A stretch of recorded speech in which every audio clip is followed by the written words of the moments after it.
নমস্কার, পাক বিচিত্রা সকলকে স্বাগত জানাই। আমি আজ আপনাদের চিট বাদাম বা খাজা বাদাম বানিয়ে দেখাবো। এটি বানানো খুবই সহজ, অল্প সময়ে হয়ে যায়। আমি যেভাবে বানালাম আপনারা সেভাবে বানাবেন, দেখবেন খুব ভালো লাগবে। আমার রেসিপিটি কেমন লাগলো আমার কমেন্ট বক্সে অবশ্যই কমেন্ট করে জানান। আজ আমি আপনাদের আরেকটি রেসিপি করে দেখাবো, চিট বাদাম। তার জন্য আমি এক বাটি বাদাম নিয়েছি, একই মাপের এক বাটি গুড় নিয়েছি, পাকের গুড় যেটা, আর নিয়েছি ঘি। দেখুন একটা থালা নিয়েছি, থালার উপর আমি একটা প্লাস্টিক নিয়ে নিয়েছি। এখন আমি ঘি ব্রাশ করে নিচ্ছি।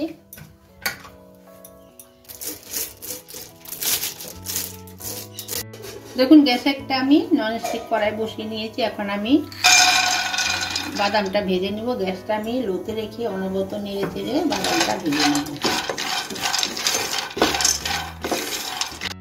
দেখুন বাদামটা অনবরত নেড়ে চেড়ে ভেজে নিতে হবে। অনবরত না নাড়লে একটা বাদাম কাঁচা থাকবে, একটা বাদাম পুড়ে যাবে।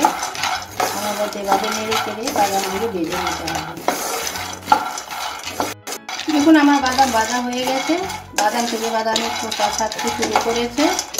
আমার 10 থেকে 12 মিনিট সময় লেগেছে, যেহেতু আমার বড় দানার বাদাম। আপনাদের চাইলে ছোট দানার বাদামগুলো করতে পারেন। এখন আমি গ্যাসটা বন্ধ করে দিয়ে নামিয়ে নেব। দেখুন আমি একটা কিচেন টাওয়াল নিয়েছি, ওটার মধ্যে আমি বাদামটা নিয়ে নিচ্ছি। এখন আমি বাদামের খোসাটা ছাড়িয়ে নিব।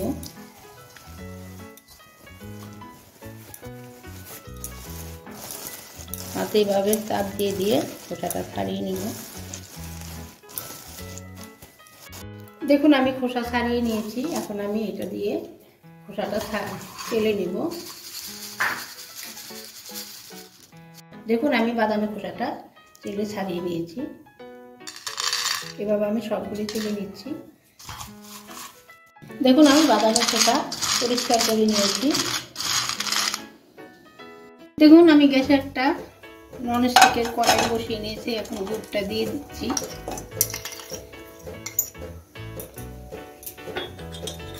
অল্প একটু জল দিয়ে দিচ্ছি, 1 টেবিল চামচের মতো দিয়ে এখন গ্যাসটা হাইতে রেখে আমি গুড়টা মিল করে নিব।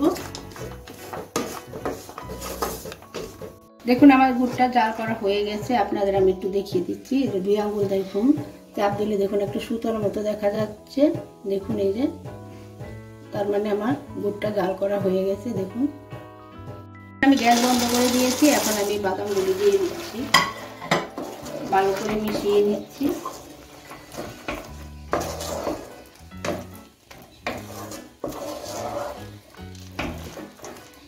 যে থালাটার মধ্যে পলিথিনটা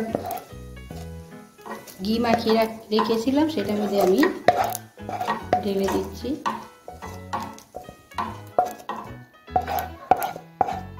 দেখুন আমি একটা চামচ নিয়েছি, চামচের অপর পিঠে আমি একটু ঘি মাখিয়ে নিয়েছি। এখন আমি ভালো করে ছড়িয়ে নিচ্ছি। দেখুন আমি সুন্দর করে সেট করে নিয়েছি। এখন 2 মিনিট আমি অপেক্ষা করব।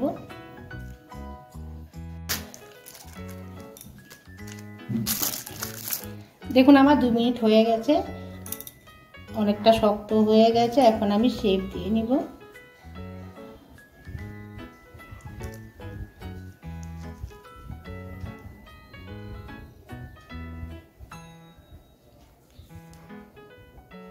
দেখুন আমার চিট বাদাম তৈরি হয়ে গেছে। আমি একটা শেপ দিয়ে নিয়েছি।